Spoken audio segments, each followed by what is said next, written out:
Hello साथियों, welcome to planet 4। आप सभी को जितेंद्र का नमस्कार। भारत पाकिस्तान युद्ध के बीच रूस ने खेल पलटा, भेजा अपना जंगी बेड़ा। यूक्रेन युद्ध पर लगाई रोक, अब बदलेगा इतिहास। दोस्तों, अब जो कुछ हो रहा है वो सिर्फ एक युद्ध नहीं बल्कि पूरे एशिया की ताकतों का नया संतुलन रचने जा रहा है। ऐसा लग रहा है कि भारत ने पीओके को वापस लेने की जो तैयारी शुरू की है उसके असर अब दुनिया की सेनाओं में दिखने लगे हैं। रूस ने ऐलान कर दिया है कि वह भारत की मदद के लिए अपना जंगी बेड़ा भेज रहा है। और यही नहीं, सबसे बड़ी खबर यह है कि रूस ने यूक्रेन युद्ध को कुछ दिनों के लिए रोकने का फैसला किया है ताकि उसका पूरा ध्यान अपने परेड और भारत पाकिस्तान युद्ध पर हो सके। यह कोई साधारण फैसला नहीं बल्कि पूरी दुनिया को चौंकाने वाला मास्टर स्ट्रोक है। रूस जानता है कि अगर भारत का क्षेत्रफल बढ़ेगा, भारत शक्तिशाली होगा, तो वह खुद रूस के लिए सबसे बड़ा सहयोगी बनेगा। इस वक्त भारत में हर तरफ ब्लैकआउट की तैयारियां हो रही हैं, वार ड्रिल की जा रही है, सायरन की गूंज सुनाई देने वाली है। देशवासी गर्व के साथ कह रहे हैं, इस बार हमारा नक्शा बदलेगा, पीओके हमारा होगा। लेकिन उधर चीन और तुर्की के मन में आग लगी है। चीन ने पाकिस्तान को तेजी से मिसाइल सप्लाई करनी शुरू कर दी है और तुर्की ने अपने ड्रोन और फाइटर सिस्टम पाकिस्तान को भेजे हैं, क्योंकि ये देश जानते हैं अगर भारत पीओके ले लेता है तो मध्य एशिया तक उसका वर्चस्व हो जाएगा। इसीलिए अब भारत को रूस की जरूरत थी और रूस मैदान में उतर चुका है। रूस ने यह दिखा दिया कि चीन का कोई भरोसा नहीं, पर भारत पर वह आंख मूंद कर भरोसा करता है। दोस्तों, यह भारत की विदेश नीति की सबसे बड़ी जीत है। अब जब रूस का जंगी बेड़ा भारत की तरफ बढ़ रहा है तो समझ लीजिए पाकिस्तान के लिए उल्टी गिनती शुरू हो चुकी है। भारत का नक्शा अब फिर से बदलेगा और इस बार सिर्फ नक्शा नहीं बदलेगा बल्कि इतिहास भी लिखा जाएगा। दोस्तों, इस बार जो तैयारी भारत कर रहा है वो सिर्फ पाकिस्तान को सबक सिखाने की नहीं बल्कि बांग्लादेश जैसे दोगले पड़ोसियों को भी सीधा करने की योजना है। जो बांग्लादेश कुछ ही दिनों पहले भारत के नॉर्थ ईस्ट को काटने की धमकी दे रहा था, अब वो खुद थर थर कांप रहा है। 17,000 से ज्यादा सुरक्षा बलों की भर्ती की जो खबर सामने आई है वो एक साफ संकेत है। अब सिर्फ सीमा की रक्षा नहीं बल्कि देश का क्षेत्रफल बढ़ाने का ऑपरेशन शुरू हो चुका है। 2,70,000 से ज्यादा सैनिक पहले ही सीमा पर तैनात है और अब जो खबर आ रही है वह बांग्लादेश में भूचाल की तरह दहशत मचा देगा। अगर भारत 400-500 किलोमीटर तक अपनी गर्दन फैला ले तो न सिर्फ पीओके बल्कि नॉर्थ ईस्ट का हर मोर्चा भी सुरक्षित हो जाएगा। अगर आप भी चाहते हैं कि भारत और मजबूत हो तो अपनी राय कमेंट में जरूर दें। क्या बांग्लादेश को भी सबक सिखाना चाहिए? अब जब भारत और रूस की जोड़ी युद्ध के मैदान में उतरने वाली है तो समझ लीजिए पाकिस्तान और बांग्लादेश उल्टे पांव भागेंगे।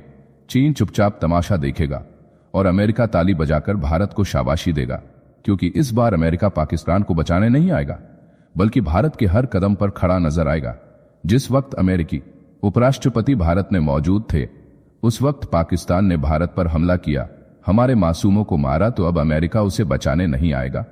और अगर रूस भारत के साथ मैदान में उतरता है तो चीन के लिए यह खतरनाक संकेत होगा, क्योंकि चीन जानता है कि भारत में रूस का निवेश अरबों डॉलर का है और अगर उसने गलती से भारत को छेड़ा तो रूस उसके बॉर्डर पर गरजने लगेगा और शायद आसमान से कुछ बरसने भी लगेगा। भारत और रूस की दोस्ती ने हर कसौटी पार की है। अब वक्त है कि चीन, पाकिस्तान और बांग्लादेश को मिलकर धोया जाए। और दोस्तों, इसकी शुरुआत हो चुकी है। इस वीडियो में हम जानेंगे कि कौन कौन से अपडेट सामने आ रहे हैं, कौन कौन सी तैयारियां जमीन पर दिख रही हैं और कैसे भारत अब नक्शा नहीं इतिहास बदलने जा रहा है। भारत रूस की दोस्ती से निकली एक और घातक मिसाइल स्टील्थ फ्रिगेट अब भारत की तरफ रवाना होने जा रही है। नाम है तमाल और ये वही तमाल है जो रूस के यानतार शिपयार्ड में तैयार हुआ है और अब भारत को मिल रहा है। ब्रह्मोस मिसाइल से लैस ये वॉरशिप अब भारतीय नौसेना की ताकत का नया प्रतीक बनने जा रहा है। और इसके साथ ही भारत एक बड़ा ऐलान भी कर रहा है कि अब कोई भी युद्धपोत विदेशों से नहीं खरीदा जाएगा। तमाल आखिरी होगा, अगली हर मिसाइल वाली तलवार भारत में बनेगी।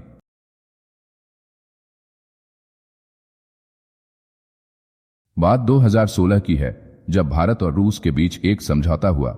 4 तलवार क्लास के स्टील्थ फ्रिगेट बनाए जाने थे, 2 भारत में और 2 रूस में। पहले का नाम था तुशील और अब दूसरा तमाल भी तैयार है। तुशील पहले ही दिसंबर 2024 में भारत पहुंच चुका है। रक्षा मंत्री राजनाथ सिंह ने इसे रूस जाकर कमीशन किया था और अब तमाल भी मई 28 को भारत के हाथों में होगा। रूस में तमाल की सभी सी ट्रायल पूरी हो चुकी है। भारतीय नौसेना के करीब 200 जवान रूस में ट्रेनिंग लेकर अब इस युद्धपोत को भारत लाने के लिए तैयार हैं। अगले कुछ हफ्तों में तमाल भारत की समुद्री सीमा पर होगा और इसे जून 2025 तक आधिकारिक रूप से कमीशन कर लिया जाएगा। तमाल का मतलब होता है तलवार, और जैसे नाम वैसा ही इसका काम। ये वारशिप समुद्र में 30 नॉट यानी लगभग 55 किलोमीटर प्रति घंटा की रफ्तार से दौड़ सकता है और एक मिशन में 3000 किलोमीटर तक की दूरी तय कर सकता है। तमाल की जान है ब्रह्मोस सुपरसोनिक मिसाइल, जो किसी भी दुश्मन जहाज को पलक झपकते तबाह कर सकती है। इसके पास एडवांस्ड एंटी सबमरीन टॉर्पीडो और रॉकेट सिस्टम भी है, जो समुद्र के अंदर छुपे दुश्मनों को भी ढूंढ निकालते हैं। इस पर एक मल्टी रोल हेलीकॉप्टर भी ऑपरेट किया जा सकता है, जिससे इसकी नजरें और ताकत दोनों आसमान तक पहुंच जाती हैं। तमाल का स्टील्थ डिजाइन इसे रडार से गायब कर देता है, यानी ये दुश्मन के इलाके में जाकर हमला करता है और उन्हें भनक तक नहीं लगती। आज की जंग में जहां पहले हमला ही आखिरी मौका होता है, वहां तमाल भारत की गेम चेंजर तलवार साबित होगा। भारत की तलवार क्लास की शुरुआत 2003 में हुई थी। अब तक 6 ऐसे फ्रिगेट भारतीय नौसेना के पास हैं, जिनमें से 4 पहले ही ब्रह्मोस से लैस हो चुके हैं और बाकी 2 को अपग्रेड किया जा रहा है।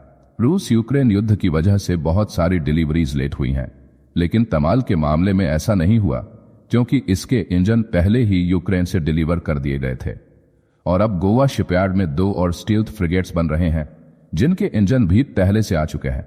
इसी बीच भारतीय सीमा सुरक्षा बल को मिलने वाला है एक जबरदस्त बूस्ट। देश की सुरक्षा में लगने जा रहे हैं 17,000 नए जवान बनने जा रही हैं, 16 नई बटालियन और 2 नए फील्ड हेडक्वार्टर। यानी अब भारत की सीमाओं पर दुश्मन की हर हरकत का जवाब तगड़ा और तेज होगा। फिलहाल बीएसएफ के पास 193 बटालियन है। हर एक बटालियन में 1000 से ज्यादा जवान होते हैं, यानी 16 नई बटालियन का मतलब है 17,000 से ज्यादा नई फोर्स। ये पूरी ताकत आने वाले कुछ वर्षों में तैनात की जाएगी और भारत की पश्चिमी और पूर्वी सीमाओं को और भी मजबूत किया जाएगा। पश्चिम में पाकिस्तान की सीमा पर और पूरब में बांग्लादेश की सीमा पर फोकस बढ़ाया जा रहा है। पाकिस्तान के साथ बढ़ते तनाव और बांग्लादेश में शेख हसीना सरकार के पतन के बाद भारत को अपनी सुरक्षा रणनीति में बड़ा बदलाव करना पड़ा है। 2 नए फील्ड कमांड बेस भी बनाए जाएंगे, एक जम्मू में और दूसरा मिजोरम में। जम्मू का बेस पंजाब और जम्मू कश्मीर के इंटरनेशनल बॉर्डर पर सुरक्षा बढ़ाने के लिए होगा, जबकि मिजोरम वाला बेस बांग्लादेश की सीमा पर निगरानी को और सख्त करेगा। गृह मंत्रालय ने इन दोनों सेक्टरों को मंजूरी दे दी है। जम्मू में पहले से मौजूद राजौरी, सुंदरबनी, जम्मू और इंद्रेश्वर नगर सेक्टरों के साथ अब एक और सेक्टर जुड़ जाएगा। वहीं मिजोरम और काछार फ्रंटियर के अंतर्गत सिलचर, आइजोल और मणिपुर में पहले से मौजूद सेक्टरों के साथ अब मिजोरम में नया सेक्टर काम करेगा। बीएसएफ जल्द ही भर्ती प्रक्रिया शुरू करेगा। पुरुषों और महिलाओं दोनों के लिए रिक्रूटमेंट चलेगा। इसके बाद इन सभी को ट्रेनिंग दी जाएगी और अगले 5 से 6 वर्षों में ये पूरी नई फोर्स तैनात कर दी जाएगी। करीब 2 दशकों पहले बीएसएफ ने गृह मंत्रालय को एक प्रस्ताव भेजा था, जिसमें कहा गया था कि बदलती सुरक्षा स्थिति, जटिल भूगोल और खतरे के नए पैटर्न को देखते हुए बीएसएफ को 20 से 21 नई बटालियन की जरूरत है। अब जाकर सरकार ने इस मांग को माना और 16 नई बटालियन के निर्माण को हरी झंडी दी है। भारत की सीमा सुरक्षा बल के पास 2,70,000 से ज्यादा जवानों की ताकत है, जो कुल 6,726 किलोमीटर की सीमा को संभालते हैं। इसमें 2,290 किलोमीटर भारत पाकिस्तान की इंटरनेशनल सीमा है और 339 किलोमीटर लाइन ऑफ कंट्रोल के रूप में है। इसके साथ 4,097 किलोमीटर बांग्लादेश बॉर्डर है। इन दोनों सीमाओं में से करीब 1,047 किलोमीटर क्षेत्र अभी भी बिना बाढ़ के है, क्योंकि ये हिस्सा नदियों, घने जंगलों और दुर्गम इलाकों से होकर गुजरता है। ऐसे में चौकसी और मजबूत सुरक्षा के लिए बीएसएफ के पास पहले से 1,760 बॉर्डर पोस्ट है, लेकिन अब नए सेक्टर और बटालियन के साथ सीमा सुरक्षा को पूरी तरह से अभेद्य बनाया जाएगा। इसके साथ ही बीएसएफ ने बीटिंग रिट्रीट समारोह को भी सीमित कर दिया है और पाकिस्तान के सैनिकों से हैंडशेक जैसी औपचारिकताएं भी अब बंद कर दी गई हैं।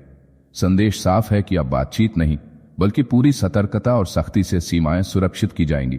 जाने से पहले वीडियो को लाइक करके चैनल को सब्सक्राइब कर लें।